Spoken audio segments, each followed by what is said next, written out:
On va entrer dans un message que j'ai intitulé « La valeur de la pertinence et la valeur des essentiels ». C'est un long titre, c'est 2 valeurs pour le prix d'un. Je vous charge le même prix ce matin pour entendre ce message. Et je vais décrire, en d'autres mots, là, si j'avais voulu être plus court, j'aurais pu intituler ce message-là « C'est quoi le rapport? » Ou même j'aurais pu intituler ce message-là « 100% Jésus » ou en anglais « Jesus all the way ». Et vous allez comprendre dans quelques instants pourquoi. Ce matin, je continue cette série de messages où on regarde au fondement de l'Église, qu'est-ce qui est essentiel, qu'est-ce qui nous identifie, qu'est-ce qui nous définit en tant qu'Église fusion et pourquoi on valorise la pertinence et les essentiels. On va regarder ça dans quelques instants. Il y a quelques années, avant qu'on ait des enfants, mon épouse était sur le marché du travail. Elle a fait une technique en administration. Elle travaillait dans un bureau. Et il y a toujours, à un moment de Noël, des parties de bureau. Et on y avait été à un moment donné. Et puis, il y a un gars très sympathique qui vient me voir dans une partie de la veillée, là où il était un peu réchauffé, un peu avancé dans la soirée. Et dans ses consommations, mais juste assez pour tenir une conversation. Mais vous savez, c'est peut-être le seul bienfait là, de l'alcool, c'est qu'à un moment donné, ça enlève les freins là, et les gens se mettent à nous parler de choses très personnelles et qu'ils ne font pas habituellement lorsqu'ils sont à jeun. Et donc, c'est dans cette situation-là où le jeune homme sait que je suis un pasteur et puis il vient me voir et puis il me raconte un peu comment est-ce que lui, quand c'est difficile, il aime bien aller à l'église, pour entendre le sermon, tout ça, le message, et puis il trouve ça important. Il ne va pas souvent, mais quand il en a besoin, et puis il me pose cette question-là. Il dit, toi, là, quand tu prêches, tu appliques ça à la vie des gens, là, j'espère, là. Et là, il me parle de ça, puis là, j'essaie de le suivre dans toutes ses émotions et dans tout ce qu'il dit, puis oui, c'est sûr. C'est un peu un prix au dépourvu, puis j'étais dans dans mes jeunes années, je suis encore jeune, mais dans mes débuts de ministère, de prêcher, puis là, ça m'a posé la question.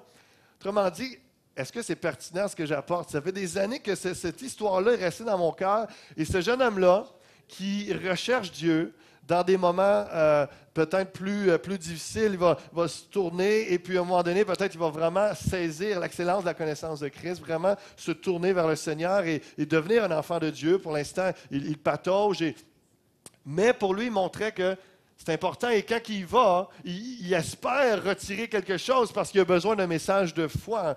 Et combien, nous les prédicateurs, mais aussi nous, les chrétiens, en tant que témoins de Jésus, est-ce qu'on est pertinent dans ce qu'on communique aux gens? Et ça m'a amené une réalisation, une conscience de la grande responsabilité qu'on a et que semaine après semaine, des gens viennent entendre la parole de Dieu et de trouver une perle dans la parole de Dieu et d'amener ça, ce que ça vous soit utile et non de vous perdre dans des détails parfois historiques, parfois philosophiques et tout cela, mais d'arriver ça à rendre ça concret.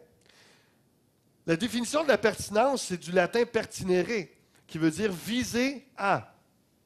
Donc, l'idée, c'est d'avoir un but, c'est d'essayer d'atteindre un but lorsqu'on est pertinent. Ça veut dire aussi qu'il est approprié à son objet, justifié.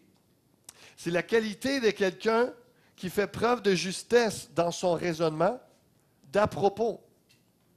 C'est également qui manifeste il manque la fin, compétence. Et ça me jette sur mes genoux de dire, Seigneur, on veut être pertinent et on veut être compétent, mais aux yeux de Dieu. Est-ce qu'on fait ce qu'on devrait faire? Est-ce qu'on est la personne qu'on devrait être? Est-ce que je communique ton message? Est-ce que c'est clair? Est-ce que c'est approprié? Est-ce que c'est justifié? Est-ce que c'est à propos? Qui je suis et ce que je fais en tant que chrétien? Et d'où là la valeur de la pertinence dans nos vies. C'est pas pertinent que je vous parle que Piquet Souben vienne d'avoir un contrat de 8 ans à une moyenne de 9 millions par année. C'est le genre d'histoire pas pertinente et c'est pour ça que je l'utilise. C'est rendu pertinent parce que je vous dis que ça, c'est pas pertinent. Pour être pertinente, l'Église doit viser un but précis et des gens en particulier. Pour être pertinent, un ministère doit viser un but qui glorifie Dieu. Si vous êtes responsable d'un ministère, si vous servez dans l'Église, quel est votre but, quelle est votre intention? Si c'est auprès des enfants, est-ce que c'est juste que vous espérez que les enfants aient eu du plaisir, avoir eu un bon divertissement? Si c'était la musique, que mon solo est bien rentré, que mon chant, que j'ai bien chanté, je n'ai pas faussé. Ça, c'est correct de chercher à vouloir se perfectionner. Si vous êtes à l'accueil, si vous êtes, peu importe dans quel ministère, est-ce que vous avez un but précis, votre intention de glorifier Dieu, de vraiment faire en sorte que Jésus soit élevé, que les gens puissent vraiment... Est-ce que c'est pertinent, votre objectif de vie, votre objectif, votre recherche, votre motivation derrière votre désir de servir? Est-ce que c'est pertinent? Est-ce que c'est un but qui sert à glorifier Dieu? Vous êtes là ce matin? Oui. La valeur de la pertinence. Si je vous dis en quelques mots, être une Église pertinente dans son message et ses actions sans amoindrir le message de la croix. Être actuel dans ses connaissances, ses approches et ses équipements.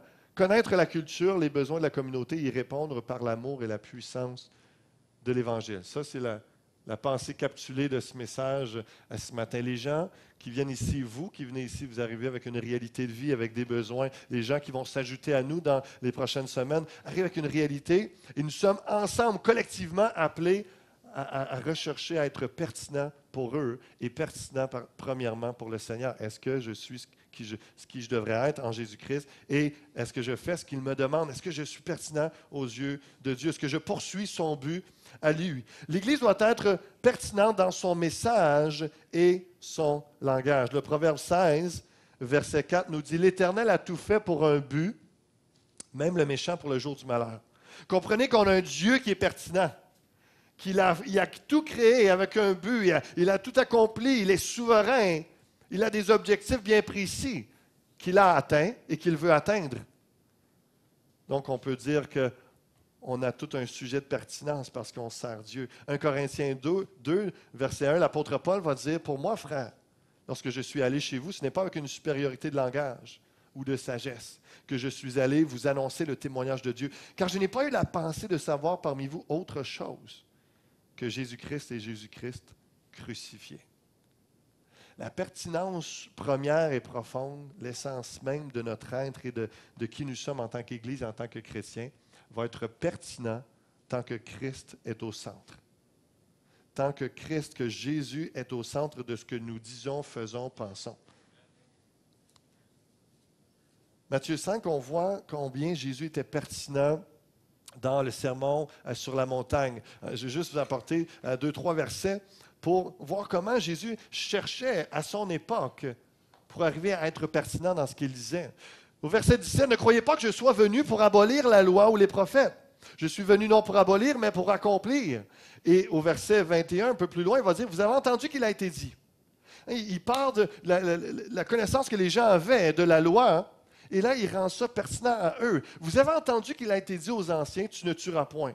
Celui qui tuera mérite d'être puni par les juges. C'est un exemple que je vous donne ce matin. Mais moi, je vous dis, Jésus est en train de ramener, c'est le Fils de Dieu. Il est la parole de Dieu incarnée. Il est Dieu le Fils qui avait autorité de rectifier le tir, de rendre pertinent des textes qui étaient pertinents à l'époque dans un contexte, mais qu'eux avaient changé. Mais moi, je vous dis que quiconque se met en colère contre son frère mérite d'être puni par les juges. Parce qu'il y avait des gens aussi insensés que j'ai suivi la loi, je n'ai pas tué mon frère. Je l'ai traité de bon à rien, je l'ai frappé, j'ai parlé en mal contre lui, mais je ne l'ai pas tué. Et juste en train de dire, derrière la loi, il y a un principe d'amour de cœur. C'est beaucoup plus que cela. Il ramenait la pertinence à la parole qui avait été donnée. Et combien on est appelé en tant que chrétien, des fois, soit par des termes bibliques, soit par à arriver à contextualiser, à amener la Bible compréhensible et comprenable pour les gens qui sont là, qui nous entendent et qui cherchent à comprendre qui est le Seigneur et pourquoi la Bible, c'est un document historique de plusieurs milliers d'années, pourtant combien pertinent et vivant encore aujourd'hui. Amen. Jésus remettait la loi dans son contexte pour qu'elle soit compréhensible et pertinente. Nous devons faire de même avec certains termes bibliques sans en changer le sens. Comprenez que des fois, il faut faire attention à ce qu'on appelle les patois de Canaan. Est-ce que votre langage est approprié à ceux qui vous entendent? Vous savez, vous ne m'entendrez jamais dire à quelqu'un, pour savoir s'il est chrétien, « T'es-tu lavé dans le sang de l'agneau? » Ah, je vais lui faire peur, il va se demander, il va dire, j'espère que non. Tu sais, c'est vraiment, c'est un rite d'initiation, c'est quoi? Comprenez, c'est un langage que quand on est des vieux chrétiens, amen, gloire à Dieu, je suis lavé dans le sang de l'agneau. Mais pour quelqu'un qui n'est pas initié, on n'est pas dedans. De faire attention, c'est pas pertinent de parler comme ça. C'est comme les prédicateurs ou des chrétiens dans leur prière qui répètent toujours Seigneur, je te prie, Seigneur Dieu, que Seigneur, que. Ou gloire à Dieu, Alléluia. Amen, mes frères, gloire à Dieu, Alléluia. Dieu est bon, gloire à Dieu, Alléluia. Hey, est-ce qu'on parle comme ça dans la vraie vie? Non. C'est pas pertinent d'arriver avec ce contexte-là. Ça nous éloigne des gens. Ça nous fait des fois même paraître pour un peu freak, un peu bizarre. Est-ce qu'on vit sur cette terre? La valeur de la pertinence, c'est important. Jésus parlait le langage des gens. Il parlait l'expression. Il utilisait, même lorsqu'il faisait des paraboles, il utilisait des images, il utilisait des points où ce que les gens pouvaient se rallier et comprendre. Et donc, vraiment, l'importance de la pertinence dans notre message, même dans la présentation du message. Hein, les illustrations PowerPoint, images et vidéos sont pertinentes en 2014, tant que ça supporte la parole de Dieu. On n'est pas là pour divertir, on n'est pas là juste pour faire rire ou distraire. Au contraire, ça doit être continuellement et complètement un appui à la parole de Dieu. Une saine utilisation de la technologie est pertinente et démontre que Jésus, la foi chrétienne, est actuelle. Pour moi, quand j'ai vu que Pasteur Serge utilisait un iPad, ça m'a encouragé. Quand j'ai appris à le connaître et de savoir que, bon, on n'a pas la même âge, on n'est pas dans la même génération, mais pour lui, je n'aurais pas besoin de lui montrer comment fonctionne un ordinateur. Je vais pouvoir lui envoyer un courriel et m'attendre qu'il me dise, là, je ne sais pas sur quel bouton j'ai pesé, mais je n'ai pas réussi à lire finalement. Non, j'ai aucun problème avec ça et ça facilite le travail. Mais au-delà de tous ces points-là, je mets ça à la blague un peu, mais c'est le point que on est actuel. On est une Église en 2014 avec une parole pour aujourd'hui. Est-ce que notre message, nos moyens, tout ce que nous sommes, reflète de dire on veut être pertinent, on veut aller rejoindre les gens avec quelque chose qu'ils vont comprendre. Jamais on va changer le message. L'enfer reste l'enfer, le péché reste le péché. Il y a des termes qu'on ne peut pas adoucir. Là. Il y a des termes, là, ça ne peut pas...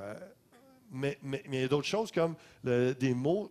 Si vous parlez la sanctification à quelqu'un ou si vous parlez, tu as été dans le bain de la régénération, c'est un peu spécial. Mais si on est dans une étude biblique entre chrétiens depuis 10-15 ans, ça a toute sa place. On n'a pas besoin de tant que ça, de se forcer à changer les mots. Mais comprenez que dans notre témoignage, dans notre désir de rencontrer les gens et même d'édifier des nouveaux dans la foi, c'est important de faire comme Jésus ou comme l'apôtre Paul dans Acte 17, qui est très pertinent, et j'aime beaucoup ce texte. Et il y a tout un contexte, tout un récit. Je vous en prends quelques versets.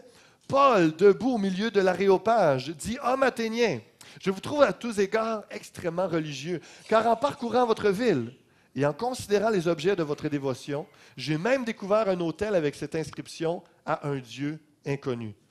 Ce que vous révérez sans le connaître, c'est ce que je vous annonce. » Et là, il commence à prêcher l'Évangile. L'apôtre Paul a fait de la contextualisation. Il s'est promené dans Athènes.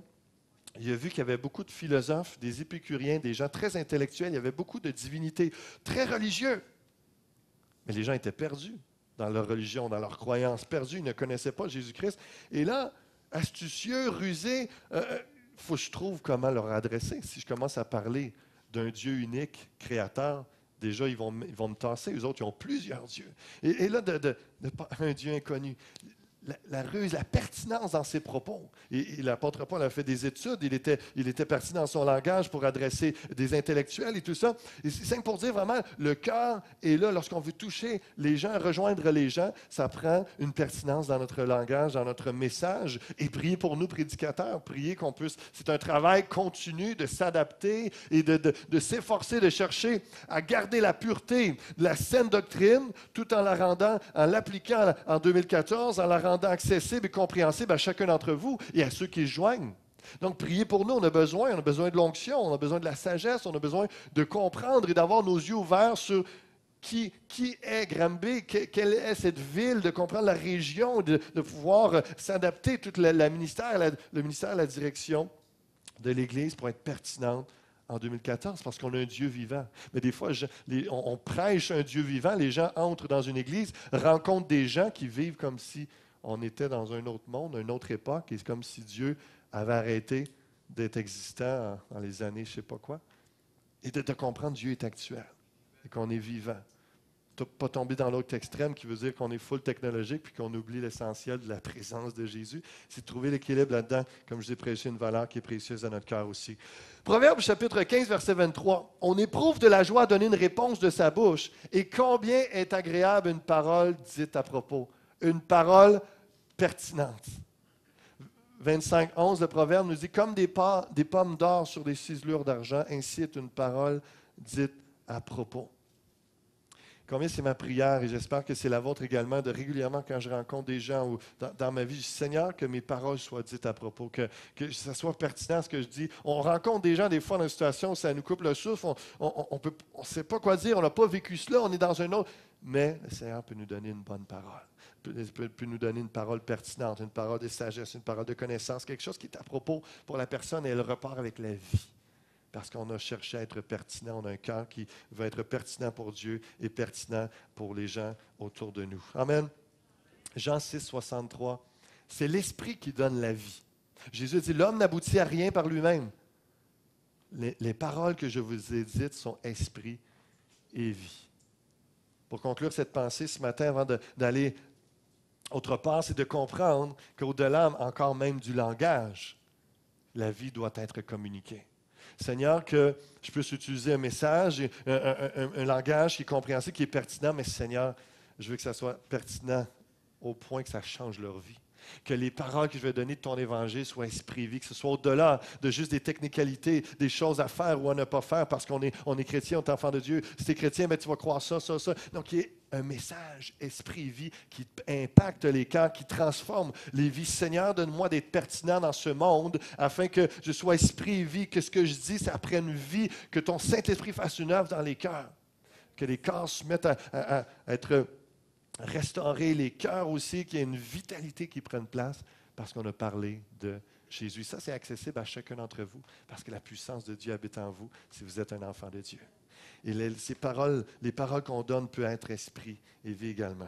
Alléluia. Et je vous encourage, même dans vos temps de vacances, osez ouvrir chaque jour votre Bible. Dieu a une parole pertinente pour vous. Il y a une parole fraîche, il y a une parole esprit et vie pour vous. Il y a une parole qui est à propos. Il faut ouvrir la parole. Il faut l'écouter, il faut l'entendre, il faut la lire, l'étudier, parce que Dieu veut parler et il est pertinent. Il a un but dans ce qu'il fait, dans ce qu'il a dit. Il y a une parole pour chacun d'entre vous. Parole pertinente. L'Église doit être pertinente dans son message et son langage, mais également dans ses conseils et son aide. L'Église est pertinente dans son message lorsqu'elle le met en action. Il y a un message que je vais adresser dans cet automne entièrement sur l'évangélisation, la valeur de l'évangélisation, un autre message sur la valeur de l'implication communautaire, où ce qui est le travail de pair, ces deux valeurs sont liées ensemble, mais ils sont distinctes, et il y a des nuances, je vais vous décrire cela, et ce matin, le but, ce n'est pas de développer tant à ces sujets-là, mais simplement vous dire que si nous voulons être pertinents en tant qu'Église, le message doit être bon et vivant et compréhensible et pertinent. Et comprenez que je ne parle pas juste du prédicateur, j'ai une grande responsabilité. C'est pour ça que je dis, priez pour moi, priez pour Serge et tous ceux qui prêchent ici. Mais chacun d'entre vous, vous êtes des témoins. Chacun d'entre vous, vous avez une parole à donner, vous avez quelque chose à dire aux gens qui sont autour de vous. Et si notre message est simplement de belles paroles, les gens disent, il me semble qu'il manque quelque chose. Il manque de pertinence à notre vie, à notre Église, si on ne fait que parler sans agir. Jacques 2 va le dire de cette façon, au verset 15, « Si un frère ou une sœur sont nus et manquent de la nourriture de chaque jour, et que l'un d'entre vous leur dise, « Allez en paix, chauffez-vous et vous rassasiez. » et que vous ne leur donniez pas ce qui est nécessaire au corps, à quoi cela sert-il? Il en est ainsi de la foi, si elle n'a pas les œuvres, elle est morte en elle-même. Autrement dit, tu vois quelqu'un crever de faim qui te demande de l'aide, puis tu lui dis, en tout cas, j'espère que ça va bien aller, bon appétit, puis on se revoit plus tard. Jésus t'aime en passant. Où est la pertinence de cela?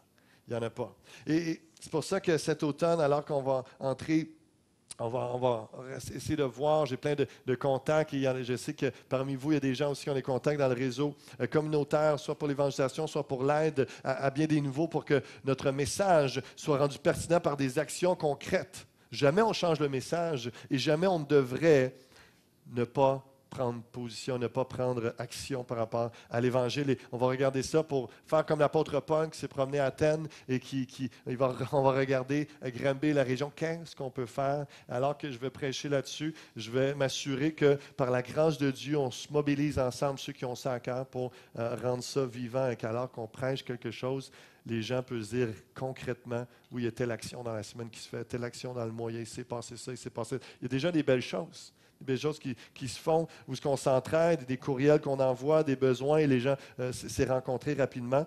Quelque chose qui va être multiplié, qui va être récurrent, qui va être régulier.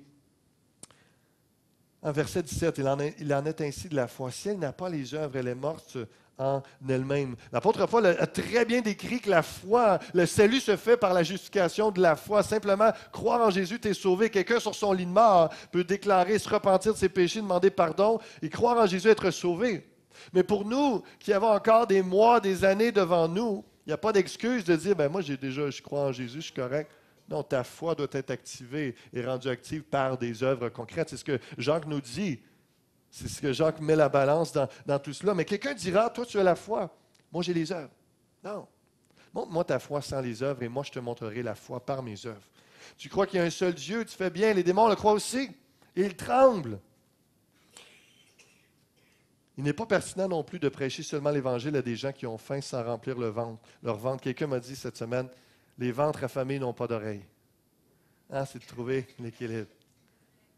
Trouver l'équilibre dans tout cela et d'être pertinent. Si on dit quelque chose, les actions doivent venir avec. C'est un défi de taille, mais pourtant la puissance de Dieu, c'est cela. Et j'aime bien Marc 5,15 qui montre que Jésus ne touche pas juste le spirituel, ne touche pas seulement ce qui est spirituel et les choses qui semblent plus d'évangélisation. Ils vinrent auprès de Jésus et virent le démoniaque, celui qui avait eu la légion, assis, vêtu, et dans son bon sens, et ils furent saisis de frayeur. Ce démoniaque-là qui était pris par des chaînes, qui brisait ça, il y avait une légion de démons en lui. Jésus vient, il le libère. Mais est-ce que ça s'arrête là, l'Évangile? Non, il y a eu une délivrance et ça prend la puissance aussi pour délivrer les gens, pour les libérer d'esprits démoniaques et de vraiment les emmener dans une nouvelle vie. Mais comprenez qu'il y a des gens qui ont pris le temps il y a eu un ministère de dons de vêtements quelque part, là. Le gars, lui, démoniaque, il déchirait tout, il était nu littéralement. Là, vêtu dans son bon sens, le Seigneur a fait une œuvre globale dans son cœur. Il y a certains qui comprenaient que toutes sortes de miracles se prennent place dans l'Église. Il y a des gens qui s'instantanient la conversion. Délivrés de la boisson, de la cigarette, de toutes sortes de dépendances. Et arrive, c'est réglé une fois pour toutes. D'autres, ça prend 5 ans, ça prend 10 ans. Il y a tout un mystère que Dieu est en train de travailler dans leur cœur et tout cela. Mais ça prend des gens qui conseillent, des gens qui prennent du temps pour prier, pour les écouter, pour les encourager, les exhorter. Et finalement, les gens commencent à un moment donné à être assis en position ferme dans la vie, vêtus dans leur bon sens, parce que l'Église a œuvré avec la puissance de l'Évangile. Et les gens vont être saisis de ce que Dieu fait. Que jamais nous disions ce que j'ai entendu souvent raconter par le pasteur Claude Hood à l'Église Nouvelle Vie. Il raconte cette histoire il y a plusieurs années, dans le début de son ministère aussi. Il a été invité dans une réunion pastorale et il arrive, c'est un soir d'hiver, il fait froid, c'est incroyable. Et il vient pour entrer dans l'Église, mais c'est barré, il sonne et le pasteur vient lui ouvrir et comme la porte s'ouvre, il y a une dame qui était là, juste à côté, qu'elle attendait juste que la porte s'ouvre pour essayer d'entrer, puis elle se présente, puis là, le pasteur, wow, qu'est-ce que tu fais? Et la femme, complètement gelée, elle n'a pas de manteau, les pommettes blanches, est gelée, puis là, en espagnol, elle essaie de dire, écoute, j'ai faim, j'ai froid, etc., j'ai rien pour mes enfants, puis là, le pasteur, lui, voit, il est dérangé, puis là, le pasteur Claude, il est là, il est tout jeune au ministère, et un peu, il regarde la scène et tout ça, puis il voit à l'intérieur, d'autres pasteurs sont arrivés en train de prendre leur café, manger un beigne, tout ça.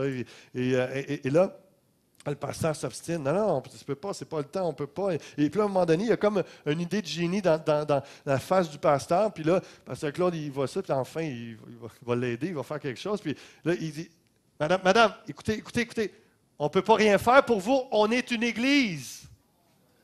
Ferme la porte, puis ça l'a marqué pasteur Claude, et c'est pour ça qu'il a démarré un des plus grands ministères d'œuvres humanitaires au Québec, et plusieurs milliers de personnes par mois viennent recevoir la nourriture, des vêtements, tout ça. Mais ça, moi, ça me saisit que jamais on dise ça, que on ne peut pas les aider, eux autres, on est une église. Ça ne nous concerne pas. C'est pas nous autres, on est juste une église. Que jamais on dise ça. Que jamais, ce n'est pas pertinent avec notre message. Jésus a rencontré toutes sortes de gens avec toutes sortes de problèmes et il ne rejetait personne. Tous ceux qui étaient ouverts, qui désiraient que Jésus fasse quelque chose dans sa vie, il œuvrait auprès d'eux. Que ce soit notre cœur, que le Seigneur nous saisisse de cette compassion, de ce désir de « Seigneur, je vais être pertinent dans ce que je dis, dans ce que je fais. » Amen.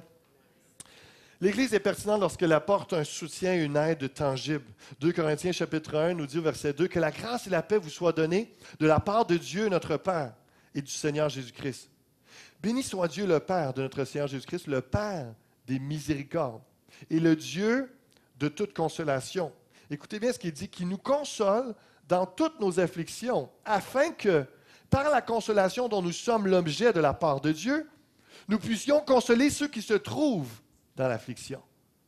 Car de même que les souffrances de Christ abondent en nous, de même notre consolation abonde par Christ.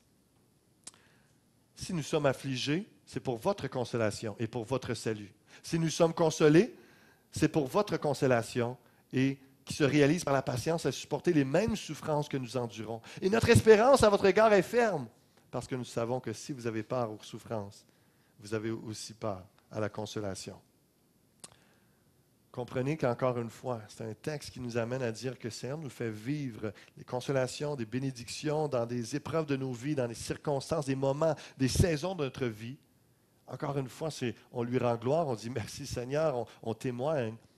Mais un jour ou l'autre, on est appelé à se déverser, à redonner ce qu'on a reçu, à emmener des gens qui passent par la même situation à recevoir consolation, comment simplement leur témoignant ce qu'on a vécu et en les aidant à se diriger vers Jésus-Christ qui, lui, va leur apporter guérison, restauration, libération.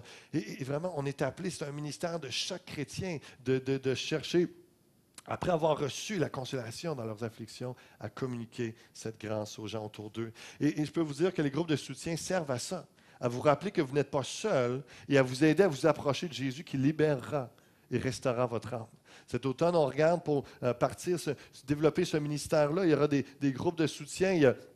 Tout au long de l'année, Serge et moi, on est là pour vous rencontrer, prendre soin des gens, tout ça, mais il y aura des dames qu'on va vous présenter, il y aura des ministères qui seront mis en place cet automne pour que les gens qui ont besoin d'approfondir l'œuvre de Dieu dans leur cœur, qui ont besoin de savoir qu'ils ne sont pas seuls dans des moments de détresse, de difficultés, de toutes sortes, soit des troubles de défauts de caractère, soit des dépendances, soit toutes sortes de difficultés, de savoir que d'autres, premièrement, vivent ça, ça fait du bien, de savoir qu'on n'est pas tout seul là-dedans, et d'avoir des gens qui nous conseillent, qui nous amènent vers le Seigneur Jésus-Christ, qui nous aident à débroussailler, nous amener à croire que moi aussi, le Seigneur veut me guérir. Moi aussi, le Seigneur, il m'aime.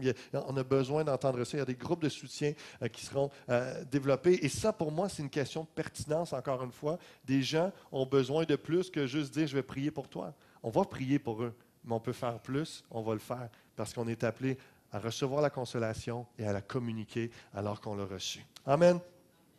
Avez-vous laissé Dieu faire son œuvre pertinente en profondeur dans votre vie? Le Seigneur, il y a quelque chose d'à propos, il y a quelque chose d'approprié pour votre vie qu'il veut faire ce matin, dans les prochaines semaines, tout au long de votre vie, de votre relation avec le Seigneur. Il va aller en profondeur. Peut-être certains d'entre vous, ce sera de vous inscrire à un de ces groupes. Peut-être d'autres, de vous approcher, de dire, Seigneur, qu'est-ce que tu veux faire en moi? Où tu veux développer? Qu'est-ce qui est à propos que tu veux faire dans mon cœur? Que le Seigneur vous touche et que l'Évangile soit rendu pertinent en vous et au travers de vous.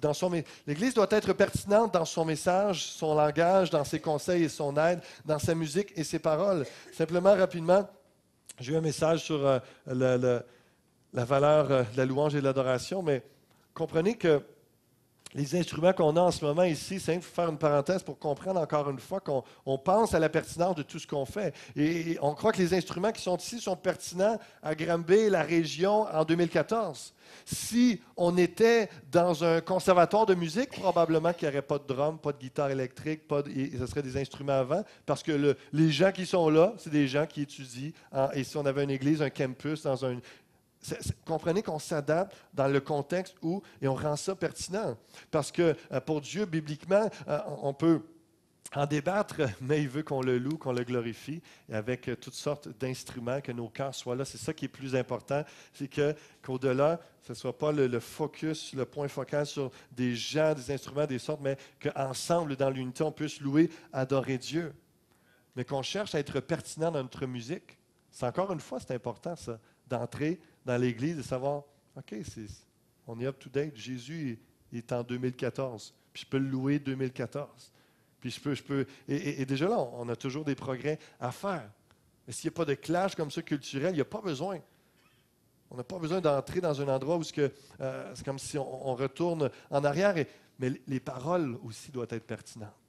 On ne cherche pas les émotions, on ne cherche pas à juste exprimer toutes sortes de choses au Seigneur, on cherche à le louer.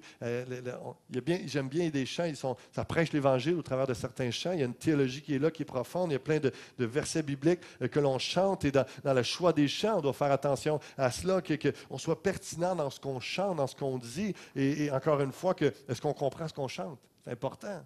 Hein, j'aime bien dire, ce n'est pas du karaoké. Pas juste le plaisir de chanter pour chanter. On est là pour louer le Seigneur. L'Église doit être pertinente dans son message, son langage, ses conseils, son aide, dans sa musique, ses paroles et dans son essence. J'aimerais terminer avec ce point ce matin dans les valeurs de l'essentiel, et c'est pertinent parce que les essentiels de la foi sont pertinents. Si je vous décrirais en quelques mots cette pensée, c'est être centré sur Christ. Mettre l'emphase sur les essentiels de la foi et de la doctrine. On va voir rapidement le credo dans quelques instants. Mettre l'accent sur ce qui nous unit et non sur ce qui nous divise. Tout cela dans l'optique d'être une Église efficace, concentrée sur ce qui a une portée universelle et éternelle. Je m'efforce le dimanche matin, et je sais que Pasteur Serge aussi, et on cherche à s'efforcer à ce qu'on prêche, qu'on parle, les objectifs qu'on essaie d'atteindre, ça a une portée éternelle, ça a un impact, c'est pas futile, c'est pas inutile. On ne perd pas du temps ou de l'argent sur des choses qui ne servent à rien, qu'il faut que ça ait un but précis.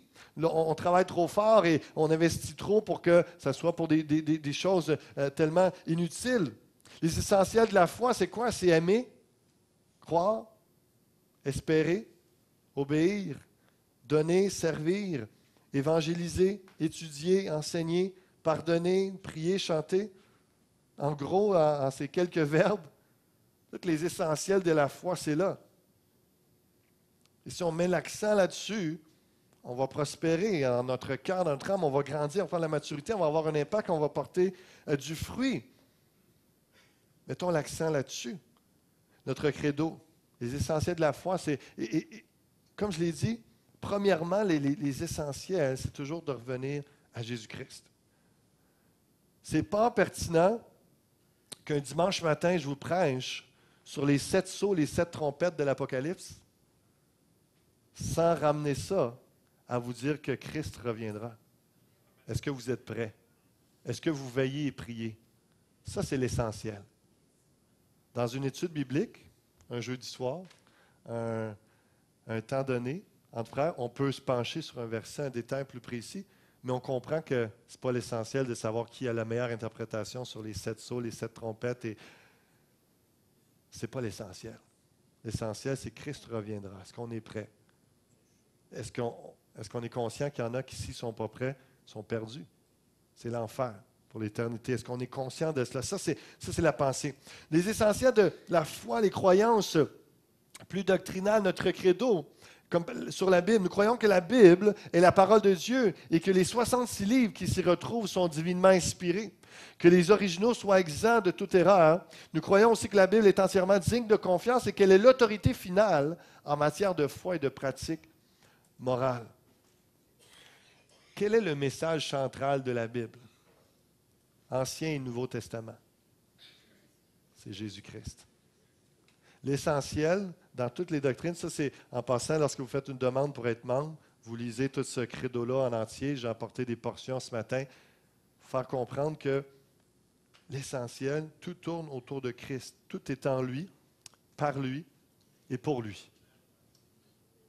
Et dans l'Ancien Testament, vous allez me dire, bien là, son nom n'est pas là. Jésus n'est pas dans l'Ancien Testament. Dans la Genèse, on parle de la création.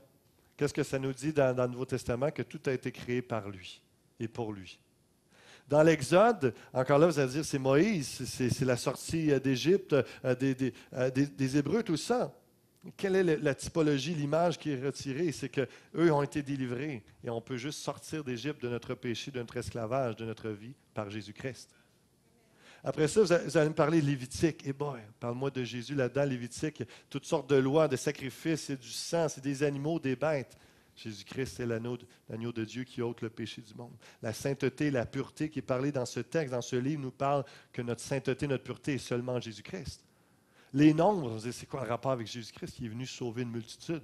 Les nombres sont importants parce que si on est un petit groupe, ça veut dire qu'il y a beaucoup de monde qui ne sont pas sauvés. Pour Dieu, Jésus est venu sauver une multitude de ceux qui allaient placer leur foi en lui. Deutéronome, c'est le rappel, c'est la deuxième loi Jésus est venu rappeler l'importance de ce qui est venu accomplir de la loi. Il est venu rappeler l'essentiel de la loi même dans ce temps-là. Aime Dieu de tout ton cœur. Et il rappelait, il est venu démontrer et accomplir cela. Les essentiels, on parle de notre credo, Dieu. Nous croyons en un seul Dieu, créateur du ciel et de la terre, saint, souverain et éternel, existant en trois personnes égales, le Père, le Fils et le Saint-Esprit. Et qu'est-ce que la Bible nous dit? Qu'on ne peut pas atteindre le Père sans passer par le Fils, Jésus-Christ, et que pour avoir le Saint-Esprit, ça prend le Fils, la foi en Jésus-Christ. Notre credo, Jésus-Christ, nous croyons que notre Jésus, le Christ, est à la fois vrai Dieu et vrai homme. On a eu un très bon message la semaine passée là-dessus de Pasteur Serge. Nous croyons en son existence éternelle, à sa conception par le Saint-Esprit, à sa naissance d'une vierge, à sa vie sainte et sans péché, à sa crucifixion, à sa mort pour expier nos péchés, à sa résurrection corporelle et à son ascension triomphale. Nous croyons en son ministère actuel de médiateur et d'intercesseur pour les siens, à son retour glorieux. Je n'ai pas encore mis ma main là-dessus pour simplifier le texte, mais l'essentiel est là, Jésus-Christ. C'est lui. C'est notre valeur. Satan, nous croyons que Satan est une personne, un esprit méchant, qu'il est l'auteur du péché, le pire ennemi de Dieu et de l'homme, qu'il est destiné au châtiment éternel dans les temps de feu. Qui a vaincu Satan? Jésus-Christ. Notre victoire et notre salut est en lui. L'homme, nous croyons que l'homme a été divinement créé à l'image de Dieu, qu'il avait pour but de répandre la gloire de Dieu dans toute la création. Malgré une parfaite communion avec Dieu, le premier couple a péché et ainsi causé sa propre mort spirituelle et physique, ainsi que la chute de toute l'humanité passée, présente et future. Maintenant, il est donné à l'homme de mourir une seule fois. Qui est celui qui a ramené l'homme à une communion parfaite? Qui est celui qui nous amène à être pardonnés et purifiés et ramenés à avoir la vie éternelle? C'est Jésus-Christ. Le salut par la foi seule en Jésus. Et au risque de vous choquer, encore une fois, pour moi, l'essentiel, si on prêche le salut, c'est par la foi en Jésus-Christ. Ce n'est pas de débattre, savoir l'assurance de la vie éternelle ou la perte du salut. Ce sont des débats qu'on peut avoir jusqu'à la fin des temps.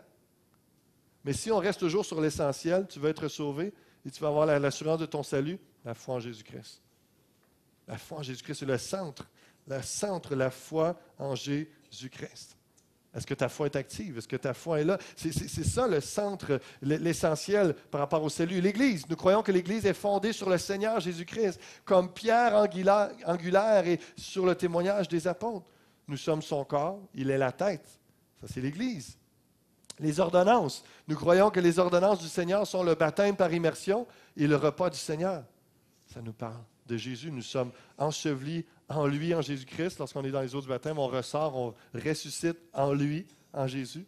Lorsqu'on prend le pain et le vin, son corps brisé, son sang qui a été versé pour nous. Les ministères officiels, nous croyons que Dieu a donné à ses églises des personnes ayant des dons et des aptitudes pour diriger et enseigner.